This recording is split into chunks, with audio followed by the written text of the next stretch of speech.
Olá, pessoal, bem-vindos a mais um episódio do Cardio Delas. E hoje estamos aqui com um convidado muito especial. Que honra, Marcelo, tê-lo aqui. É o Dr. Marcelo Youngblood, neurologista, certificado em Medicina Estilo de Vida, um dos diretores do Colégio Brasileiro de Medicina Estilo de Vida. E ele veio aqui conhecer Aracaju nos preparativos para a nossa primeira conferência Norte e Nordeste de Medicina Estilo de Vida do CBMEV. E estamos bem animadas, né, meninas? Pra gente nosso primeiro convidado. É verdade, nosso primeiro Nossa, que convidado. honra. Bem especial mesmo, hein? E a gente quer falar de medicina e estilo de vida, a gente quer saber mais dessa conferência, por que não da saúde do cérebro. E o Marcelo, eu gostaria que você iniciasse esse papo falando um pouquinho da MEV, que vocês sabem, né, menina, que é minha grande paixão e eu tenho realmente essa vontade de espalhar a mensagem da medicina e estilo de Sim. vida no Brasil. E a diretoria do CBMEV vem fazendo esse trabalho de uma forma belíssima. E eu gostaria que você falasse o que é a MEV Tá bom. e também como foi o seu contato com a MEV, se teve alguma virada de chave, como foi esse processo do Dr. Marcelo Youngblood com a medicina e estilo de vida. Perfeito, perfeito. Bom, primeiro, muito obrigado pelo convite, né, de todos vocês, por estar aqui com vocês nessa noite especial, né? Me sinto muito honrado de ser o primeiro convidado. Me sinto muito honrado de estar aqui na cidade de vocês, em Aracaju, uma cidade linda que eu estou conhecendo aos pouquinhos, né? É claro que o clima tá uns dias bem quentes, né? E eu vim lá do Paraná, que é mais fresquinho, mas está muito gostoso também. E então, assim, vamos começar falando sobre o que é medicina do estilo de vida. Eu acho que a definição que eu mais gosto, tem várias definições, mas a definição que eu mais gosto é de enxergar a medicina do estilo de vida como uma inovação na medicina, uma inovação na saúde. Quando a gente vai falar a primeira vez para as pessoas o que é medicina do estilo de vida, as pessoas falam assim, mas isso não é novo, né? Estilo de vida influencia em doenças crônicas, exercício é importante, alimentação é importante, o que tem de novo aí? Não é bem não é só isso que a medicina do estilo de vida traz. Ela traz uma abordagem sobre o comportamento. É a forma como a gente aplica e como a gente conduz ou ajuda o paciente ou facilita o paciente na condução, né, na transformação do seu estilo de vida. Então, a medicina do estilo de vida é uma inovação na saúde, principalmente com o objetivo de prevenir, tratar e, sempre que possível, induzir remissão ou, em alguns casos, reverter doenças crônicas não transmissíveis, que são as doenças cardíacas, as doenças neurológicas, né? Cerca de 90% dos problemas que a gente tem de saúde são doenças crônicas ou são complicações de doenças crônicas. Então, esse é o grande nicho da medicina do estilo de vida. Então, existem os pilares da medicina do estilo de vida, né, que eu acho que é importante a gente comentar, que são 6 pilares, que é uma alimentação saudável, ou que a gente chama de uma alimentação predominantemente vegetariana, que é uma alimentação rica em fibras, é uma alimentação natural, integral. O pilar do movimento, né? Eu sei que já tem cardiologistas do esporte aqui que é o pilar fundamental, é o mais importante, que mais vocês gostam, e que é não só a questão do exercício, mas a questão do movimento ativo, do movimento natural, né? Tem muita coisa que a gente pode explorar sobre esse assunto. A questão do sono, e aí entra bem uma área da neurologia também, que é como o sono, tanto que a Cardio, né, recentemente colocou, né, no Life Essential 8, né, que agora já tem uma proposta nova também, né, de incluir outros fatores também. Já tá virando nome. Vem com tudo aí. Aham. Tava demorando, né? A saúde mental. É engraçado, por que não tava antes? A Carla foi acompanhando aos poucos. Aham. Mas é bacana, isso é perceber essa importância, né? Então, o sono, principalmente a questão da quantidade, são 3 fatores que a gente avalia no sono que é importante, né? A quantidade de sono, a qualidade de sono e a rotina de sono. Né? Então, ou seja, se você tem uma rotina de dormir e acordar mais ou menos sempre na mesma hora, isso também é um fator muito importante que a gente tem levado em consideração. A questão do gerenciamento do estresse, que é uma área onde eu atuo bastante, que a gente engloba aí a saúde mental de forma geral, mas principalmente na questão do alívio do estresse. Os relacionamentos, que é o pilar talvez menos conhecido e talvez menos explorado, né, que diz respeito a conexões, né? Hoje a gente chama esse pilar de conectividade, que diz respeito à conexão consigo mesmo, né? A autoconsciência, a autopercepção, a conexão com as outras pessoas, a conexão com a natureza e a conexão com o sagrado, com o transcendente, que entra na esfera da espiritualidade. E por último, né? Eu deixo por último esse, engraçado, acho que é ato falho, mas que são os pilares das substâncias tóxicas, que são muito importantes, mas eu acho que a gente já falou tanto deles que eu gosto mais dos outros. Então, a questão do álcool, né, e do cigarro, eu acho que isso é um assunto que todo mundo sabe, é muito discutido, muito comentado, mas que às vezes a gente coloca um pontinho a mais, que não são só as substâncias tóxicas, mas também os comportamentos tóxicos. Principalmente eu gosto de colocar a questão do uso excessivo de telas, né, que é um comportamento excessivo que está diretamente relacionado aos outros pilares. Então, acho que essa é a medicina do estilo de vida. Então, na neurologia, né, a gente está falando de prevenção de doença de Alzheimer, a gente está falando de prevenção de doença de Parkinson, de doenças neurodegenerativas, a gente está falando de doença neurovascular, que é a prevenção do AVC, mas a gente também está falando do tratamento do Alzheimer, né? Cada vez mais surgem trabalhos mostrando que a forma de se tratar a doença de Alzheimer, intervindo no comportamento desses pacientes, tem muito benefício, às vezes até superior às drogas, aos anticorpos monoclonais que estão saindo agora como grandes novidades para o tratamento da doença de Alzheimer. Programas de intervenção intensiva no estilo de vida têm mostrado resultados até melhores do que esses medicamentos. E falando de medicamento, a medicina do estilo de vida não deixa o medicamento de lado, ele coloca como comportamento como o primeiro ponto, né, mas a medicação sempre de forma auxiliar e complementar dependendo de cada caso. Então, não é querer tratar só o comportamento, mas sempre que possível colocar o medicamento junto com o comportamento. Esse é um ponto extremamente importante, né, meninas? Essa questão da medicação, que a gente realmente utiliza, prescreve, mas a gente tem a base da medicina do estilo de vida, o comportamento. É tentar mudar o estilo de vida sempre que possível, antes, durante o tratamento, é fundamental. Esse olhar para que as pessoas não achem que eles não são a favor de medicamentos, pelo contrário. Uhum. E algo que você trouxe, falou bem dos pilares, e que é bom deixar muito claro também, talvez, Marcelo, é que não basta falar que você deve se alimentar melhor, dormir melhor, se movimentar. Existem estratégias na medicina do estilo de vida para a gente atuar na mudança de comportamento, não é isso? Isso. E eu acho que esse é o pilar, né? É o diferencial da medicina do estilo de vida. Eu acho que é aí que é a grande questão de que talvez a gente possa considerar a medicina do estilo de vida como uma outra especialidade, que é esse treinamento que o médico do estilo de vida precisa para abordar com o seu paciente o comportamento e explorar com ele, né, quase uma dança, né, onde você atua talvez como um condutor, como um facilitador, mas entendendo, né, buscando valores. Eu acho que o mais importante quando você está buscando trabalhar com o seu paciente uma mudança de comportamento é entender quais são os valores, né, para esse paciente.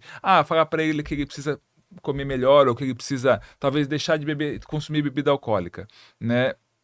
Ele já ouviu isso diversas vezes, ele sabe disso, né?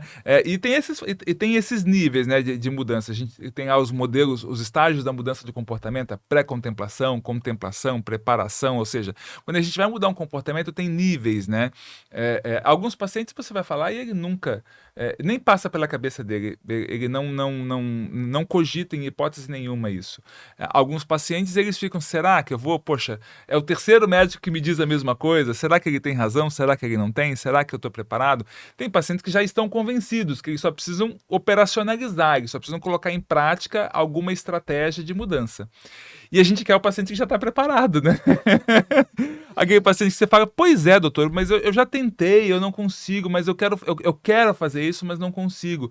Então tem várias ferramentas, e aí é um universo, né? É um universo, mas eu acho que o mais importante é isso, é essa dança. É você ter um interesse real na saúde e no bem-estar do seu paciente. É você explorar o contexto onde ele vive, né? Quem são as pessoas que convivem com ele. Por quê? Ninguém muda estilo de vida sozinho, né? A gente sabe que o nosso estilo de vida muitas das vezes é influenciado pelos nossos pares, pela nossa família, pelos nossos filhos. Os determinantes sociais têm um impacto muito grande. Então, a condição de acesso a determinadas situações, a determinados produtos, né? A determinadas condições. Pedir para o paciente fazer uma atividade física que ele não tem condição de comprar um tênis, né? Ou que ele não tem condição de comprar determinados alimentos, ou ele não tem acesso, porque é muito distante, existem as ilhas, né, onde alguns alimentos, e em algumas regiões do país isso é mais sério, né, onde o alimento saudável não está disponível, nem pagando, é questão de que é muito distante o acesso, né? Então tem todas essas questões que são importantes. Então tudo isso a gente tem que entender. Entender que momento que esse paciente está, mas eu acho que mais importante do que isso é entender qual seria a motivação, né? O que de fato é importante, quais são os valores para esse paciente que de fato seriam fatores fortes o suficientes para motivá-lo a experimentar essa mudança. E aí hoje a gente sabe que tem muitas técnicas da psicologia, do coaching de saúde, né, e bem-estar, né, tem a formação específica para isso, modelo transteórico da mudança do comportamento, entrevista motivacional, tem várias ferramentas. Eu brinco com... atuo num serviço de residência, né? Fui coordenador, agora não estou mais como coordenador, e eu falo para meus residentes que quando eu comecei a estudar medicina de estilo de vida é como se eu estivesse começando uma segunda residência, porque é um conjunto de conhecimentos e habilidades que a gente não tem na nossa formação, né? E que são essenciais, e que a gente torce para que um dia todo profissional de saúde, não só médico, possa ter acesso a essas evidências, a esse conhecimento. Que a gente dissemine essa mensagem e algo muito importante também na MEV é o processo de transformação pessoal, né? Você sai de curador a cuidador, você falou aí, mas você tem um autocuidado aí como algo muito potente na mudança. Para que a gente consiga atuar no cuidado do outro, a gente precisa se transformar. E essa transformação a gente percebe bastante, né, nos colegas que estão na MEV, que iniciaram na MEV. E aí eu queria que você contasse para a gente também um pouquinho dessa sua transformação. Sim. A partir da medicina de estilo de vida. Eu tenho uma curiosidade, talvez um dia fazer uma pesquisa sobre isso, né? Será que se a gente perguntasse para todo médico que está em medicina de estilo de vida, né, como é que foi o começo dele? Porque quase todos que a gente conhece, que são defensores e que divulgam a medicina do estilo de vida, né, foram pessoas que passaram por um processo pessoal individual de mudança. E eu acho que é isso que faz ele enxergar valor naquilo que ele está aplicando. E talvez por isso que alguns ainda não vivenciaram, ainda não tiveram essa virada de chave, talvez eles não consigam ainda enxergar o quanto isso é importante. Então, no meu caso, né, foi a obesidade. Então, e já conheço outros colegas que também tiveram. Eu vejo que são duas histórias, ou é o peso ou é o estresse. São os dois principais fatores. São os dois principais fatores que eu vejo assim, que fizeram as pessoas buscar alternativas. Sim. Então, eu estava com 36 anos, mais ou menos, com quase 130 quilos. Né? Tinha terminado um MBA, tinha terminado um mestrado. Né? E aí foi aquele momento que eu falei assim, nossa, tá, agora o que eu vou... Aí estava pensando o que eu ia fazer. Qual que era o próximo curso que eu ia fazer? Qual era a próxima coisa? Mas aí eu olhei para mim, né, me enxerguei e falei assim, não dá. Não tô legal, né? E é engraçado como essa questão do autocuidado, a gente não vê isso na formação, né? A gente a gente não é ensinado. Essa questão de profissional da saúde, né?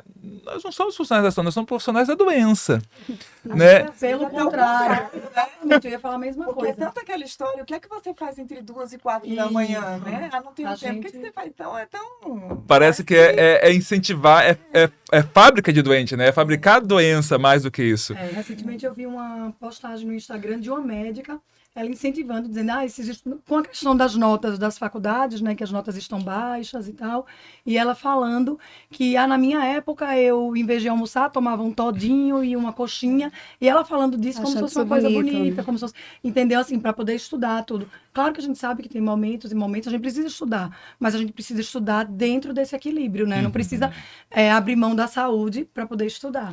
Então, tem um aspecto sacrificial muito grande, né, na universidade. O esforço puro é a única coisa necessária para se ter o sucesso, que é só uma questão de esforço. Tem muito mais coisa nessa história. Se você não tiver num nível de exaustão, você ainda pode um pouquinho mais. Até chegar nesse limite, né? Mas é explorar. Eu acho que a medicina do estilo de vida trouxe essa ideia multimodal da abordagem das doenças crônicas, ou seja, não é só o medicamento, não é só a alimentação, não é só o exercício, não é só o sono, é tudo isso. é tudo isso junto. Para cada paciente, você precisa identificar quais são os fatores que têm impacto maior e quais são os fatores que ele está mais disposto a iniciar o processo de mudança. E aí a gente vai entender por onde começar. E o mais bacana é isso, os pilares eles se conversam. Então, por exemplo, por onde o paciente quiser começar, vai trazer benefício. Então, se ele quiser começar pelo sono, porque ele entende que o sono é o mais importante, que aquilo ali é o que ele está mais disposto, ele já entendeu, ele está preparado para trabalhar alguma coisa em relação ao sono. Ele melhorando a qualidade de sono ou o tempo do sono dele, ele vai diminuir o apetite. Né? Aquilo vai diminuir o nível de estresse dele, de ansiedade. Então, uma coisa acaba influenciando na outra. Então, você não precisa trabalhar tudo ao mesmo tempo. Fica mais disposto para fazer mais disposição para o exercício. E quando ele Então, percebe é a isso. mudança, vai facilitando nos demais. Virtuoso. Uma Círculo coisa vai virtuoso, levando a outra. perfeito. E quanto mais a gente faz, assim, como é que eu me percebo? Eu também tenho um marco, assim, num momento específico da minha vida que eu comecei a me cuidar mais e ter mais atenção a mim, que foi um momento que eu tive, as meninas me acompanharam, um ombro congelado, uma capsulite adesiva. Então, foi um processo muito, muito doloroso, um convívio diário e noturno com a dor e uma percepção de que eu estava a ladeira abaixo. Mas ainda assim, um olhar, não, eu vou sair daqui e vai ser diferente. E eu não volto para aqui. Pelo menos no que depender das minhas escolhas, eu não volto para aqui. Então, realmente foi uma mudança muito forte na minha vida, porque eu fui vendo o contrário do que a gente está falando aí. O ombro não me deixava dormir, no outro dia eu queria comer mais, eu engordei, não cheguei à obesidade, mas assim, fui mudando. E mais sensível à dor, porque não dormia, então era um ciclo totalmente contrário. E hoje eu tenho a felicidade de ver o ciclo já no sentido da virtude, porque quanto mais eu pratico coisas que me fazem bem, eu quero praticar. E passa a ser gostoso. Não é difícil mais, assim, não é? Aquilo que às vezes era um sacrifício maior, hoje não é. Fazer boas escolhas alimentares, praticar o meu exercício com regularidade, que às vezes eu brinco, eu não consigo ainda ter aquele gosto em si pela prática do exercício, mas eu funciono na disciplina, então eu faço do mesmo jeito. Isso eu acho que não tenho como vocês a formação, mas me sinto a minha primeira paciente. Mas vocês... Paciente número 0. Tanto que no processo de certificação, né, a gente precisa mandar um caso clínico, né? E é permitido você mandar o seu próprio caso. Muitos mandam o próprio caso, porque vivenciam essa questão. E o quanto eu trago de mim para os meus pacientes, nesses meus momentos, nessas minhas questões, eu acho que eu trago bastante. E é engraçado isso, né? A gente, às vezes, na faculdade é orientado o contrário, né? No sentido de você não se identificar, de você não se colocar, e hoje a gente percebe que não é assim. A gente tem um processo de empatia que é natural do ser humano. Então, essa conexão precisa acontecer. Eu falo para os residentes, hoje eu estou menos na assistência, né? Hoje eu estou mais em algumas aulas teóricas com eles e mais na gestão, mas assim, eu falo que assim, a interação que você tem com o seu paciente é terapêutica. A forma como você interage com ele, a confiança, o vínculo que você cria com ele, isso uma parte importante do resultado do tratamento que você vai ter com esse paciente.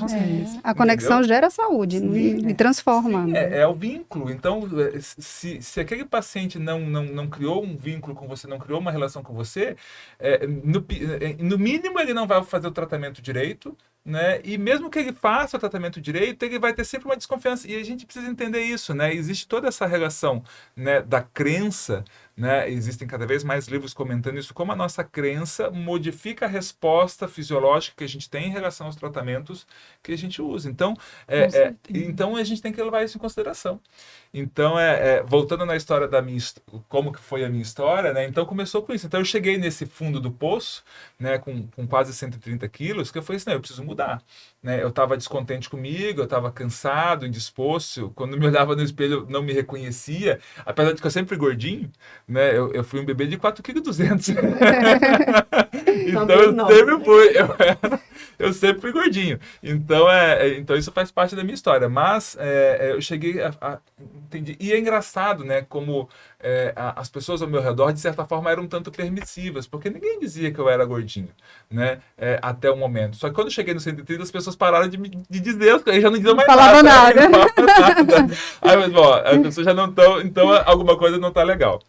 E aí que eu comecei com exercício, Eu ia perguntar isso, qual É, tinha sido o eu pilar? comecei com exercício, porque assim, é normal, né, de quem tem uma história com obesidade, de tentar várias técnicas, várias coisas, né? E eu, como todo gordinho, já tinha tentado fazer vários tipos de exercício físico antes. Já tinha praticado corrida, eu praticava, jogava basquete, já tinha feito academia, mas nunca tinha um resultado adequado. E dessa vez, eu voltei para onde eu era, onde eu conhecia, onde eu achava que tinha algum conforto, que foi a corrida. Então eu comecei a praticar corrida. Só que qual foi a diferença? Eu corria todo dia. O que não é recomendado também para quem está com 130 quilos. Enfim, esse que foi o problema. Só que daí que é o problema. Então eu comecei a correr e não parei mais.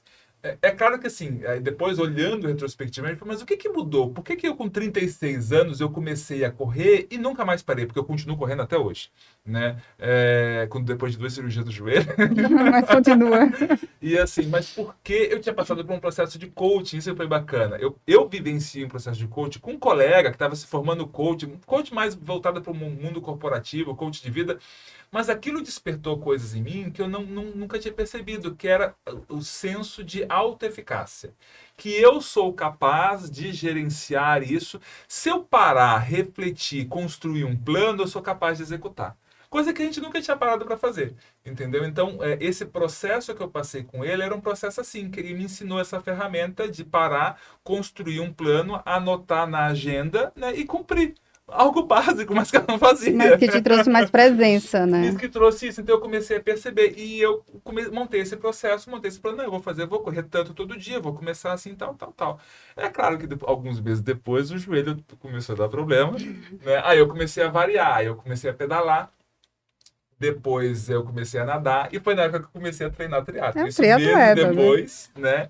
Eu comecei a treinar triatlo. Eu nunca fiz uma prova de triatlo, mas eu treinei triatlo por um ano. Ainda não um ano fez? e pouco. Tem que voltar.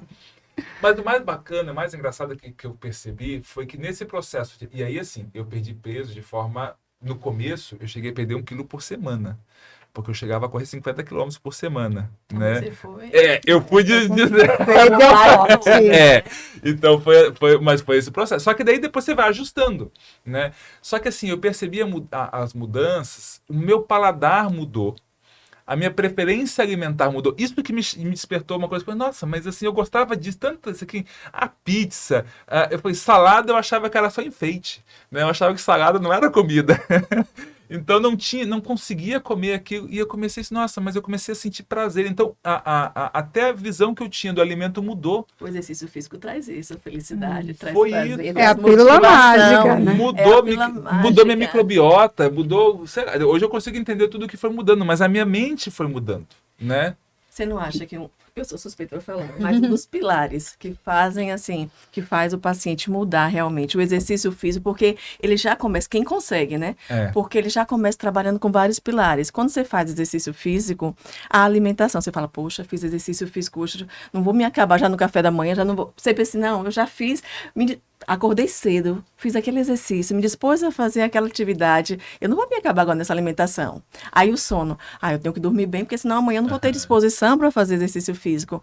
E fora isso, o exercício físico vai trazendo o que você falou, né? A felicidade, o bem-estar, a motivação para você manter. Às vezes é um pilar mais difícil de começar, mas quando você começa, a adesão eu acho que é maior. Que engrena, né? E é um dos melhores gerenciadores de estresse, né? Sim, Então, mas é isso que eu falei. sem dúvida. Eu digo, né? Eu falo brincando, mas é sério, que o exercício físico é a pílula mágica. É a pílula mágica, Mas que a gente né? fala Que demais. resolve, Mas é que verdade. alivia e que melhora a maior parte dos fatores. Influencia no sono. Isso. O problema é que tem gente que tem trauma com exercício físico, que é aquele paciente que às vezes já tentou várias modalidades e não deu certo. Então tem alguns pacientes que têm uma aversão por academia. E aí, assim, exercício físico é igual academia.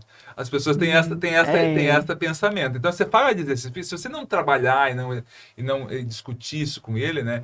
Entender que o exercício físico pode só ele trocar o elevador, pegar a escada. Tornar-se Entendeu? ativo no dia a Ele dia. pode, Trazer movimento para o dia a dia. Ele pode estacionar mais distante no estacionamento, aproveitar aquela caminhada, descer 2 pontos antes do que ele desce do ônibus. Então são coisas que você adiciona movimento, que não é exatamente exercício, mas você adiciona movimento no dia a dia e você vai trabalhando por aí, entendeu?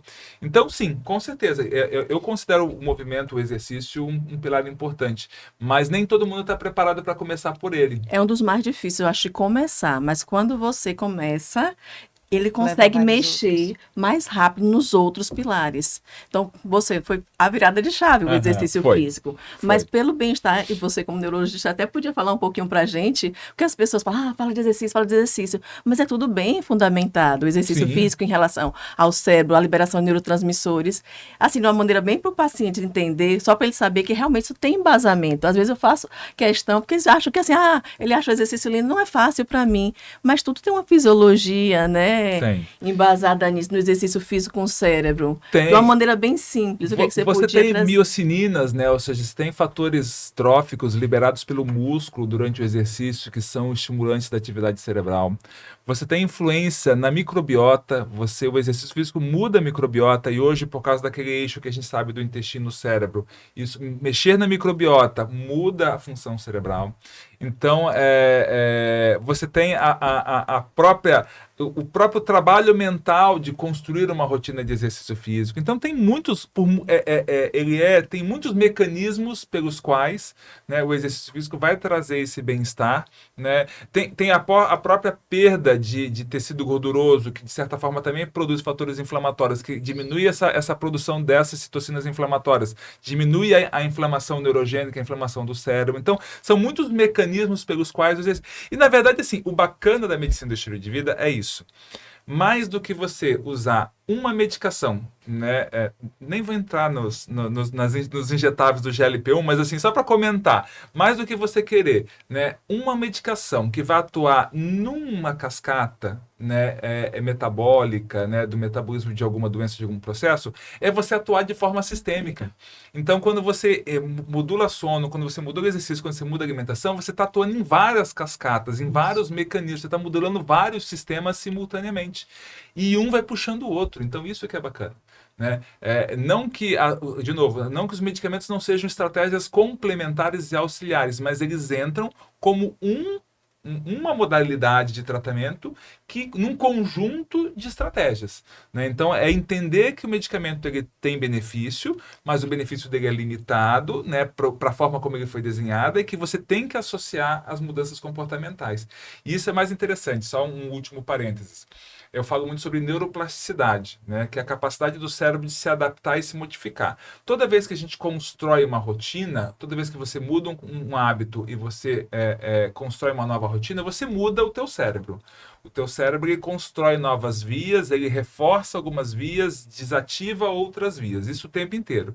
Então existe uma neuroplasticidade que é positiva, no sentido que está levando a gente num caminho de bem-estar, e tem uma neuroplasticidade negativa que está reforçando vias que mantêm comportamentos não saudáveis. Quando você entra com uma medicação, você não gera neuroplasticidade, você não gera mudança cerebral, entendeu? Quando você passa pelo processo que é necessário para construir uma nova rotina, aí você tem neuroplasticidade.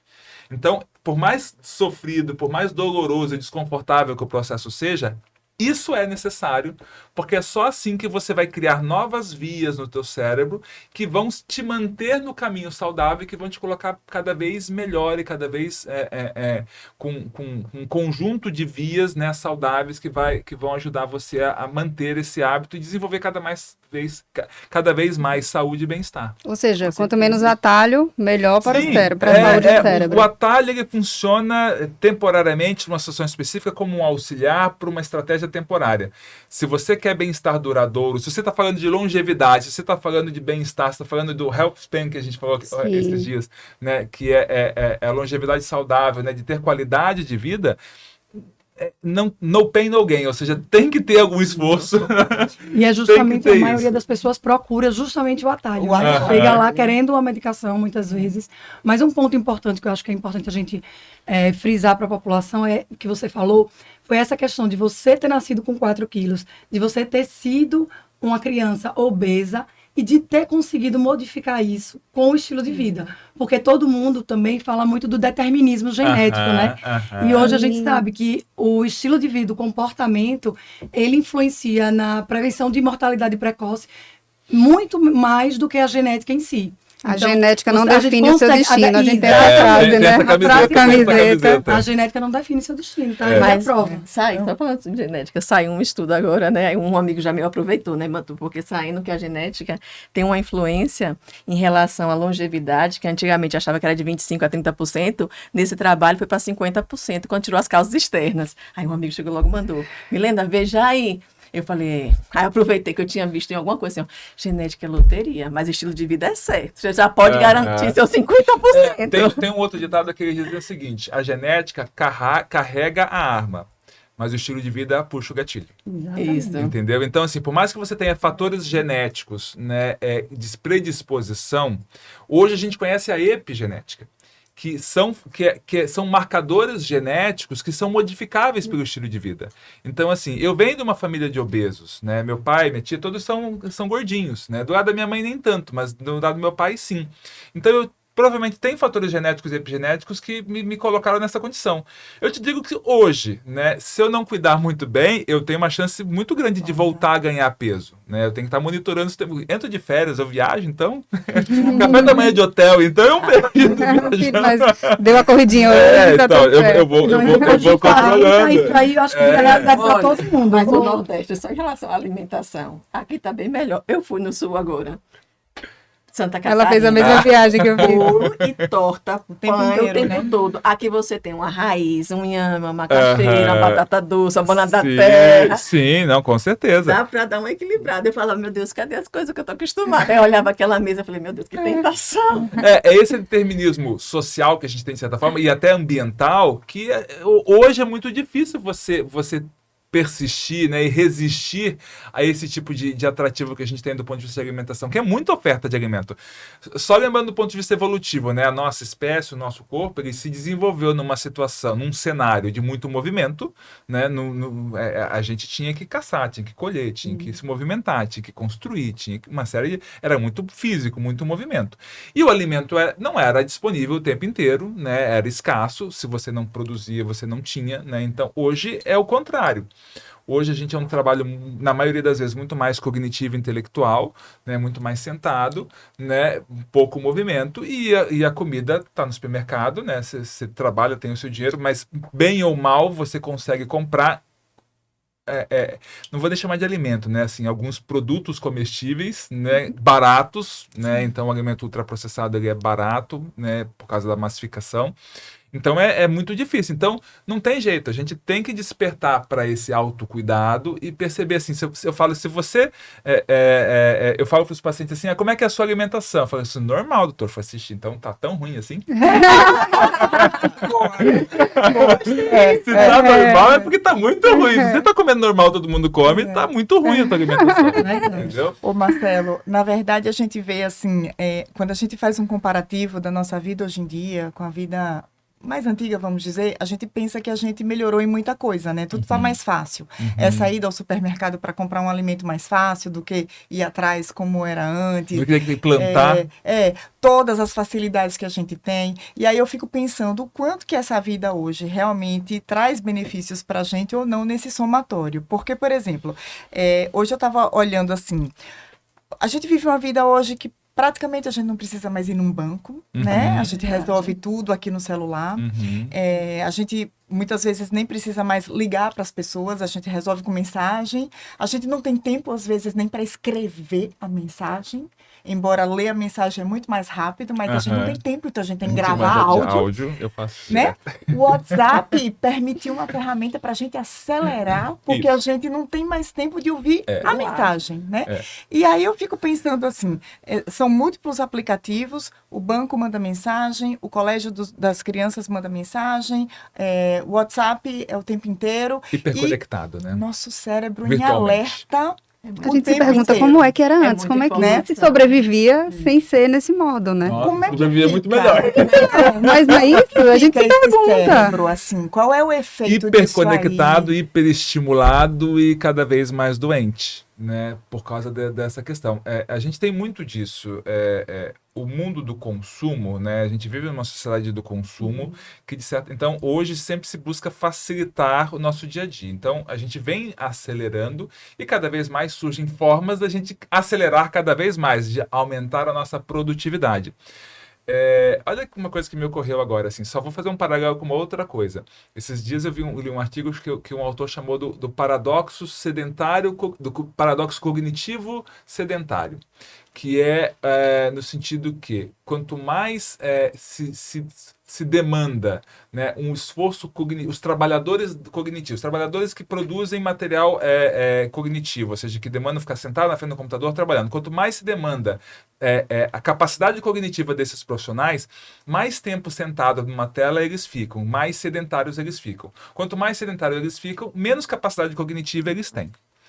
É a mesma coisa que a gente percebe disso. Quanto mais se demanda produtividade, quanto mais se demanda que você adquire ferramentas para aumentar a sua produtividade, mais hiperativado você tem e menos produtivo você fica. Né? Então a gente está vivendo esse paradoxo hoje em dia. Então se demanda muito da nossa mente, a gente acredita que o mundo é 100% racional, a gente não dá muita atenção para as nossas emoções, a gente ignora elas completamente. E tem um outro ditado que a gente costuma usar também, o seguinte: a mente mente para a gente, mas o corpo não mente. Então, aí começam as doenças e começam as sensações físicas de um corpo cansado, de um corpo doente, de uma mente doente, mas que... essa semana eu atendi um paciente que eu mando um questionário de estilo de vida para os pacientes responderem antes da consulta. E ele falou assim: doutor, ele veio me procurar por causa de ansiedade. Na verdade, por causa de insônia. Ele veio pelo sintoma, né? Mas quando ele foi preenchendo o questionário, ele falou assim: nossa, eu não percebi que eu estava tão ruim assim. É verdade. Quando eu fui responder as perguntas que você me fez, assim, os scores de depressão e ansiedade dele estavam altíssimos, né? A ferramenta disparou um alerta de risco de suicídio, entendeu? Mas você conversando com ele, você não percebia isso, ele não declarava, né? Mas quando eu perguntei de pensamentos de morte, ele falou que tinha. Mas aí ele não tinha consciência, cara, porque ele estava, é um executivo de uma empresa, ele é diretor de uma área de uma empresa de fábrica de embalagens, né? E ele vivia, né, nessa corrida louca, só que nos últimos anos ele se sentia ameaçado de perder o emprego, porque tinha uma pressão lá de um funcionário e tal. E desde então ele vem nesse processo e isso veio evoluindo, que nas últimas semanas ele não dormia mais, né? Então é esse o processo. Normalizou, né? Porque ele nem tinha Porque percebido. muitas vezes nem percebe. Precisa do questionário para ter a E ele só percebeu isso respondendo o questionário. Aí eu falei para ele da história do sapo, né? Do sapo. Se você jogar um sapo dentro de uma panela com água fervendo, ele pula. Né? É o estresse agudo. Você percebe o estresse agudo. Agora, se você deixar o sapo lá, ligar o fogo e acendendo devagarinho, ele morre cozido, né? E não percebe. E ele vai ajustando, ele vai se acomodando, ele vai se ajeitando. Eu falei assim: olha. Aí eu falei assim: doutor, tô me sentindo o sapo cozinhando mesmo. Eu acho que a sociedade tá nesse nível, né? E aí, como é que a gente faz para sair disso, Marcelo? E aí respondendo a tua pergunta que você falou. Então a gente vem acelerando cada vez mais, assim, devagarinho a gente vai acelerando. E quando a gente percebe, a gente já está cozinhando faz tempo. E por mais que a gente faça, acelere, ainda não dá conta, né? Não dá tempo, né? Cada vez com menos tempo, né? Não dá tempo. Agora, são vários paradoxos, né? Porque tem o paradoxo da escolha também, que é uma infinidade de oferta de informação. A gente tem quantidade de informação que a gente tem hoje disponível, ChatGPT, Instagram, né, blogs, etc. Quantidade de oferta de alimentos, de estética, e tudo isso acaba saturando, e a gente também fica meio que paralisada, não sabe nem direito o que escolher, gera um estresse muito grande por conta disso. Esses dias, né? Essa semana, né, o meu paciente, né, fazendo exercício físico, né? Aí ele disse: o exercício físico para mim é ótimo, doutora, porque eu coloco tudo que eu estou fazendo para realizar, assim, eu vou pensando durante a prática do exercício. Então, eu já vou falando: vou resolver isso. Eu falei: isso curtiu a prática do exercício físico? Ele falou: não, mas é o melhor momento que a minha mente está 100% funcionando. Então, assim, mesmo na prática do exercício físico, ele está ali com 1000 pensamentos e não está se entregando ao momento. E respondendo o que você comentou, né, Isabela, o que a gente faz para sair disso? A gente tem que se conectar com o momento presente, porque essa questão da mente acelerada, né, é a mente em modo viagem, né, que ela fica passado, futuro. Ela fica remoendo coisas do passado, analisando o que eu fiz, o que eu deixei de fazer, o que eu deveria ter feito, e antecipando problemas do futuro, tentando resolver coisas que nunca aconteceram e que talvez não venham nunca a acontecer. E a gente fica nesse passado, futuro, e isso gera ansiedade, isso gera resposta de estresse, isso gera toda uma cadeia de eventos tóxicos no nosso cérebro e no nosso corpo, e isso deixa a gente cada vez mais doente. Tem uma série de artigos que mostram como o estresse crônico, né, é tóxico para o nosso corpo. E aí a gente precisa voltar para o momento presente. E tem várias formas da gente se concentrar no momento presente. Uma delas é o exercício. Porque assim, por mais... Aí depende da intensidade. Provavelmente esse paciente ele não deve estar fazendo um exercício numa intensidade muito alta. Moderada. Moderada, que não tem porque ele não consegue. Porque assim, se você vai fazer um exercício desafiante, você tem que se concentrar no que você está fazendo ali, no que você está concentrando. E aí você traz a mente para o momento presente. Então o exercício, uma das coisas que ajuda também, um dos mecanismos que ajuda a mente, é trazer a sua mente de volta para o momento presente. Você foca naquilo, você se concentra naquilo. Porque a única coisa que existe de fato é o momento presente. É isso que você tem que se concentrar. Vocês já pararam para pensar que no momento presente não tem problema? O problema ele existe como uma perspectiva de algo futuro que você vai ter que resolver. Entendeu? Assim, se existe algo que você precisa resolver, então vamos resolver agora. Tem alguma coisa que eu possa fazer agora, nesse instante, nesse exato momento? Tem, então vamos fazer. Então você resolve e soluciona, não existe problema. Você tá solucionando aquilo que você pode fazer. Se não tem nada que eu possa fazer agora, então não tem o que eu possa fazer agora. Se é um problema que vai acontecer lá na frente, mas eu posso resolver isso agora? Então vou resolver agora. Então você vai ressignificando todas essas questões. Isso é um treino, né? Mas tem muita gente vivendo no automático, né? Muita gente vivendo no automático, esquecendo de enxergar o momento, o que é que você está fazendo realmente. Concentrado. Como essa prática, a gente falou agora do exercício físico, né? Você aproveitar o momento do exercício físico para resolver problema. Foi isso que ele me disse nitidamente. É o melhor momento que a minha mente está tranquila e eu consigo resolver várias coisas.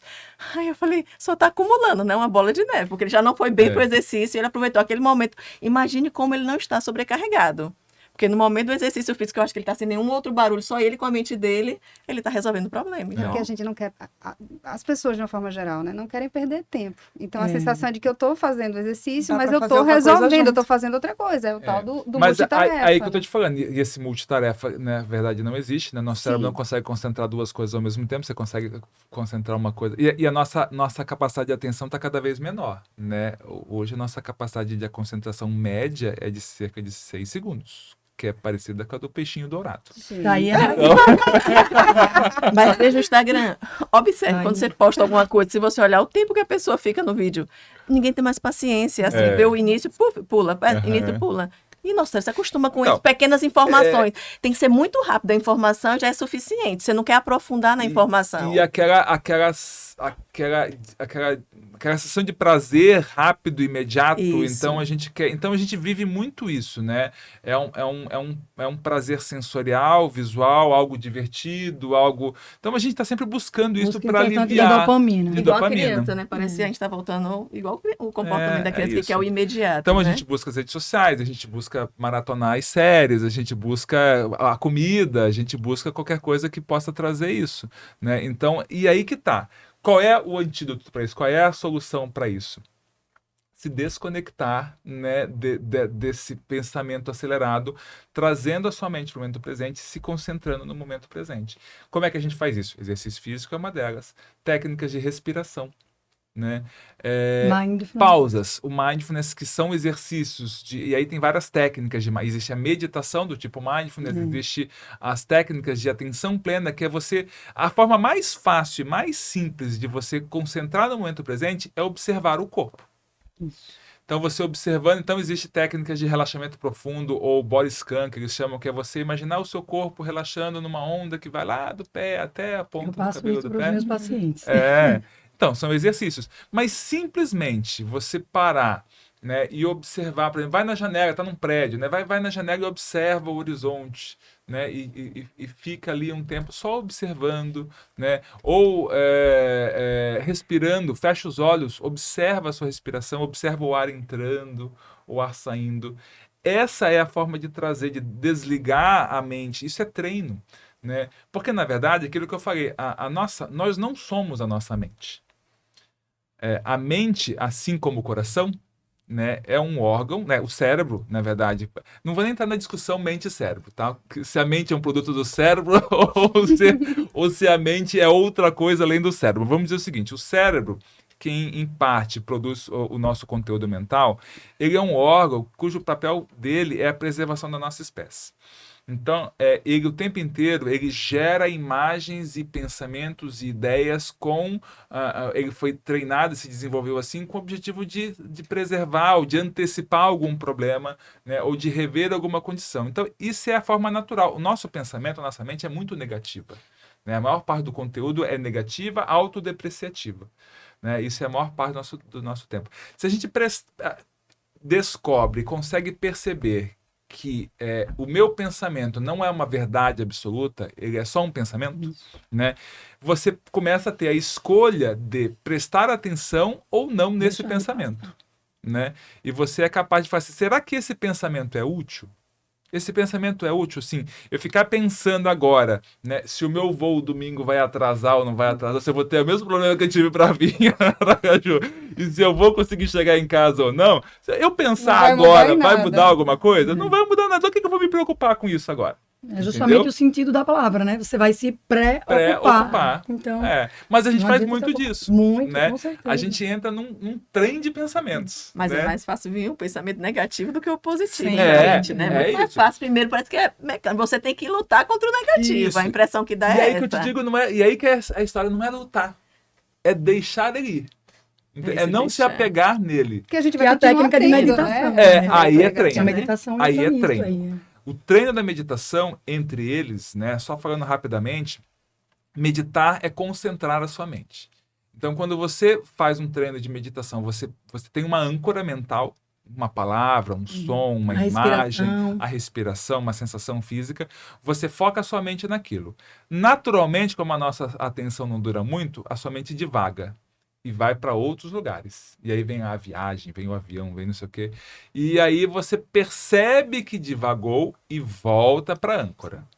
A mente divaga, percebe que divagou e volta para a âncora. Esse exercício, né, são as repetições. É como se fossem as flexões do cérebro, né, onde eu estou ganhando musculatura cerebral e onde eu estou treinando a minha mente. E é esse processo que fortalece. Exatamente. Esse processo que fortalece a perfeita. nossa capacidade de observar a mente sem se envolver com ela. Sem esse exercício, a gente é refém da mente. E aí você deixa de ser aquele passageiro que não sabe para onde está indo e começa a conduzir a sua vida. Essa sensação que eu tenho começa a conduzir a sua saúde também. E que tem muita gente que acha que a meditação é o contrário, né? Silenciar a mente, ficar sem pensamento, esvaziar a mente, que é um conceito muito diverso, na verdade. Não é isso. E por isso muita gente não consegue, né? Persistir na meditação. É uma das grandes reclamações, né? Porque ele espera isso, né?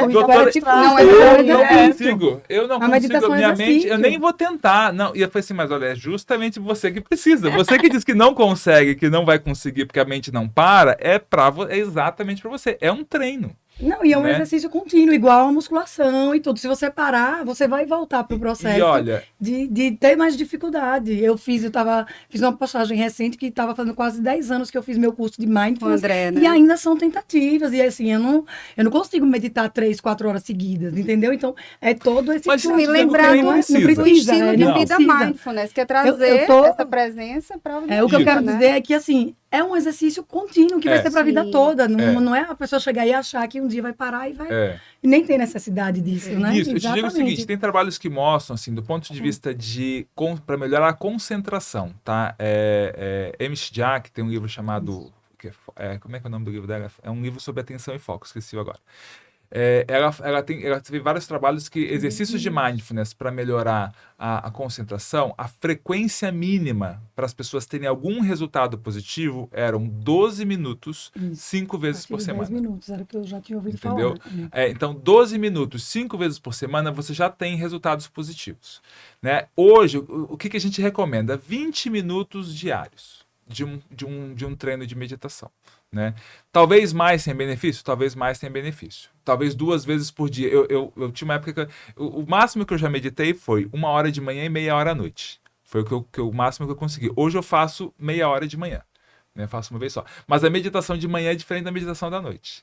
A meditação da manhã te desperta, te acorda e coloca você preparado para o dia. É isso. E a da noite te desacelera, te Isso. desliga e te prepara para dormir. Verdade. Tem objetivos diferentes.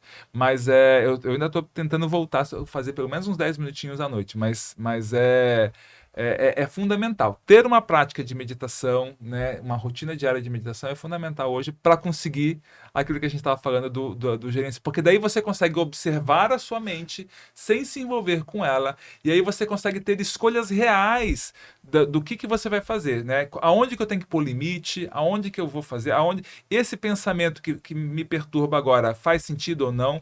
Porque essa mente hiperconectada, hiperativa, gera resposta de estresse, entendeu? Então a gente tem que aprender a observar aquele pensamento ansioso e deixar ele ir sem se conectar com ele. O interessante da questão da meditação é que alguns pacientes falam, mas eu não tenho tempo para isso. Mas aquele tempo ali vai mudar todo o dia dele. E aí ele vai começar a ter mais tempo, porque você fica mais conectado, você Todo com mundo mais tem presença. É questão de mais escolha. produtivo, Né? sim. Eu E aí tenho vem a certeza que se questão for... da prioridades. É uma questão de prioridade. Prioridade, Eu tenho né? certeza que ele vai encaixar alguma coisa que ele acha que é importante para ele vai encontrar algum horário para ele fazer. E É a só uma medicina questão estilo de de vida prioridades. atua nisso aí, a ajudar nas É. escolhas desses pacientes, a redesenhar o estilo de vida. A refletir sobre essas escolhas. Refletir. Porque né? às vezes ele mesmo tem a resposta. E É só trazer a é pessoa, só né? você Sair refletir. daquela medicina paternalista que só faz dizer, você vai ter que fazer assim, é isso, Tipo assim, isso, você fala e assim, trazer ele para o centro da Um do exemplo cuidado. Exatamente, prático de isso exercício, né? Você está conversando com o paciente fala, mas tá bom, você acabou de me dizer que você não tem 10 minutos para fazer um exercício de meditação, mas agora há pouco você me falou que fica pelo menos 1 hora nas redes sociais todos os dias. Que é mais fácil. Pega o tempo do celular. O Você tem que você quanto acha tempo? disso? Né? Então você pode ficar 1 hora nas redes sociais, você falou que não consegue, que você tá perdendo muito tempo com isso, mas agora você vai dizer para mim que você não tem 10 minutos para fazer meditação? Como E é que agora, fica toda vez esse... que ele for, ele vai lembrar disso. E assim, É uma então, forma de refletir, né? Quando a gente fala de meditação, me lembra do pilar da conectividade, né? Sim. Que até então, até pouco tempo atrás, a gente chamava de conexões sociais apenas. E hoje a gente fala dessa conectividade, que é essa relação consigo mesmo, que a meditação traz um pouco isso também. E também da espiritualidade.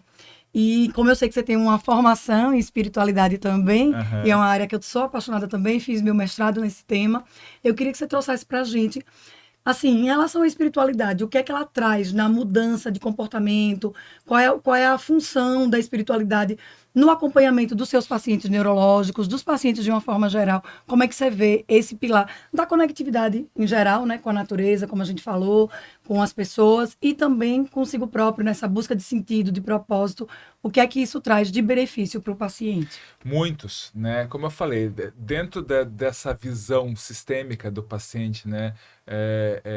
Eu acho que a questão espiritual, a questão religiosa ou essa questão do sagrado era uma área que nós, profissionais de saúde, nos tínhamos deixado de lado por muito tempo, né? Acreditando que isso era de foro íntimo e que a gente não tinha que se envolver nessas questões. Mas cada vez mais a gente enxerga que a espiritualidade tem um papel fundamental no enfrentamento das dificuldades, no enfrentamento do estresse. Então, a gente tem várias formas de olhar sobre a questão da espiritualidade.